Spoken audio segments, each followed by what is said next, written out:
세키가하라 전투는 불길한 폭풍처럼 다가오며 일본 봉건 사회의 기반을 뒤흔들 준비를 하고 있었다. 때는 1600년, 일본은 도요토미 가문과 도쿠가와 가문이 최고 권력을 두고 다투면서 분열되어 있었다. 한쪽에는 도요토미 히데요시의 아들이자 후계자인 히데요리가 이끄는 도요토미 가문이 있었고, 다른 쪽에는 일본을 자신의 손아귀에 넣으려는 교활하고 야심찬 영주 도쿠가와 이에야스가 있었다. 두 가문 사이의 긴장은 일본 전역의 사무라이와 영주들의 야망을 자극하며 점차 확대되었다. 이 시기는 동맹과 배신이 교차하는 혼란의 시대였으며 충성심은 칼끝에서 시험받았다. 자신의 가치를 증명하려는 강렬한 열망에 사로잡힌 타케조는 도요토미와 동맹을 맺은 서군에 합류하기로 결심했다. 그는 히데요리의 충성스러운 신하 중 한 명인 우키타 히데이에가 이끄는 신멘 가문의 깃발 아래에 입대했다.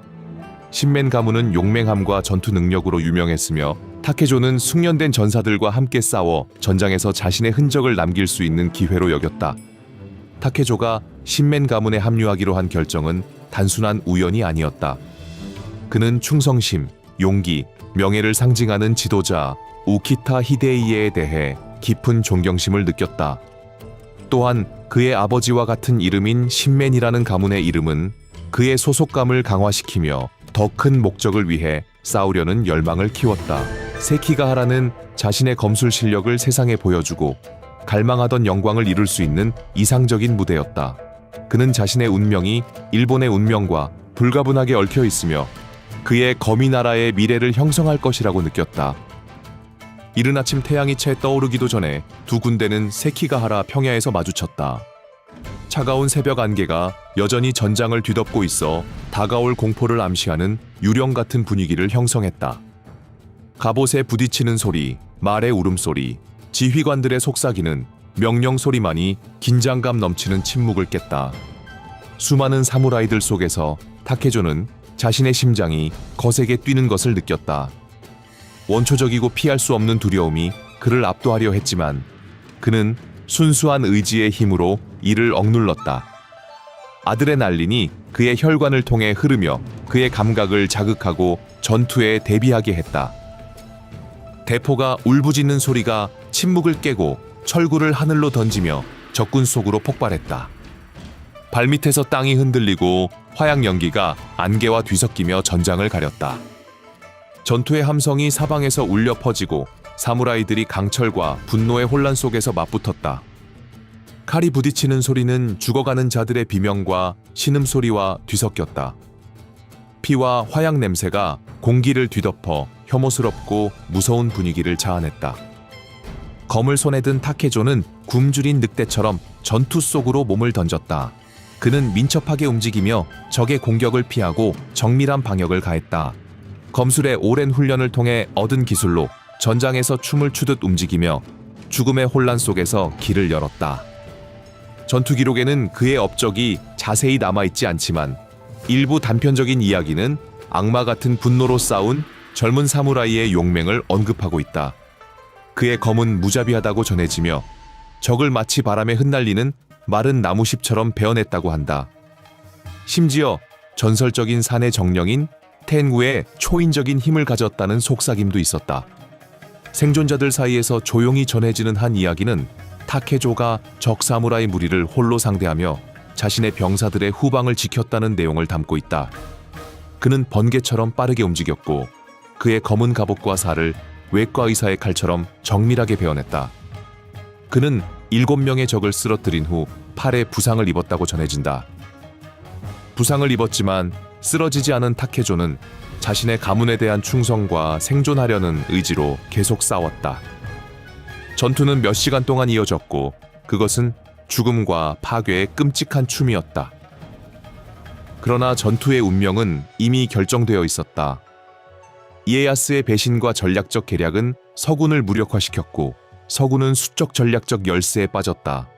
패배는 눈앞에 다가오고 있었다. 한때 풍요롭던 세키가하라 평야는 이제 시체로 뒤덮인 끔찍한 죽음과 파괴의 장이 되었다. 산산조각이 나고 사기가 꺾인 서군은 도쿠가와에게 항복하고 있었다. 부상당하고 지친 타케조는 도망치는 군중 속에 휘말렸다. 패배는 쓰라렸고 그의 자존심과 야망에 큰 상처를 남겼다. 그는 용감히 싸웠지만 그토록 열망했던 승리는 그의 소나귀에서 빠져나갔다. 불확실성의 무게는 패배 자체보다 더 무거웠다. 도쿠가와는 그의 영주인 우키타 히데이에를 포로로 잡았다. 그의 운명은 불분명했고 신멘 가문의 미래도 알 수 없었다. 타케조는 홀로 남겨진 무사 론인으로 목표 없이 새로운 권력에 굴복하는 나라를 떠돌았다. 패배의 결과는 잔혹했다. 해체된 신멘 가문은 영토와 특권을 잃었다. 추방당한 우키타 히데이에는 불교 승려로 여생을 마쳤으며 그의 군사적 영광은 먼지로 사라졌다. 전투와 가문의 상실로 인해 상처 입은 타케조는 딜레마에 빠졌다. 이제 그는 누구에게 충성을 바쳐야 하는가? 짓밟힌 도요토미의 대의인가? 아니면 일본의 새로운 지배자인 도쿠가와인가? 그의 마음은 과거에 대한 충성과 새로운 세상에서 생존해야 하는 필요성 사이에서 갈등했다. 타케조가 존경했던 지도자 우키타 히데이에는 냉혹한 승자인 도쿠가와 이에야스와 뚜렷이 대비되었다. 세키가할에서의 패배와 신멘 가문의 붕괴는 타케조로 하여금 야망과 배신이 지배하는 세상에서 충성의 허약함을 받아들이게 만들었다. 그는 자신의 길을 개척하고 자신의 가치를 세우며 전쟁으로 황폐화된 일본에서 자신의 운명을 선택해야 했다. 이 딜레마는 오랜 시간 동안 그를 괴롭히며 그의 철학과 전통 및 맹목적인 충성을 초월한 새로운 전투 방식을 찾으려는 여정에 영향을 미쳤다. 세키가하라는 타케조에게 단순한 군사적 패배 그 이상이었다. 그것은 세상의 냉혹한 현실에 대한 가혹한 깨달음이었다. 맹목적인 충성, 전투의 영광, 강력한 가문의 깃발 아래 번영하는 미래에 대한 약속. 이 모든 것이 패배라는 무자비한 현실 앞에서 연기처럼 사라졌다. 일본의 먼지 낀 길을 정처 없이 떠돌며 타케조는 전투의 상처와 끝없는 불확실성을 짊어졌다. 타쿠안의 말이 그의 마음속에 울려 퍼졌다. 진정한 힘은 단지 근육에 있는 것이 아니라 마음속에 있다. 그는 삶의 의미를 부여할 새로운 목적, 새로운 길을 찾아야 했다. 그것은 방향을 잃어버린 것처럼 보이는 세상 속에서 그가 살아갈 수 있게 해줄 길이었다. 세키가할에서의 경험은 타케조에게 실용적이고 개별적인 철학의 씨앗을 심었다.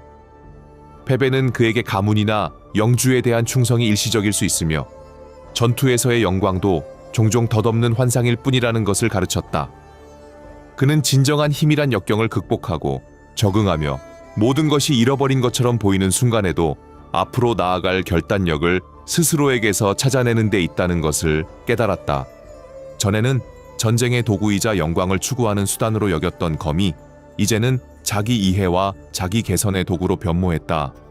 타케조는 검을 기술의 완성뿐만 아니라 정신적 훈련과 내적 균형을 위해서도 탐구하기 시작했다.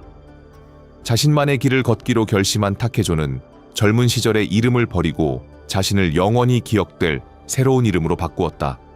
그것은 미야모토 무사시였다. 이 이름은 과거와의 단절, 새로운 정체성에 대한 추구, 그리고 전통과 정치의 족쇄로부터 자유로운 독보적인 사무라이가 되겠다는 다짐을 상징했다. 무적의 사무라이 미야모토 무사시의 전설은 이제 막 시작되었다.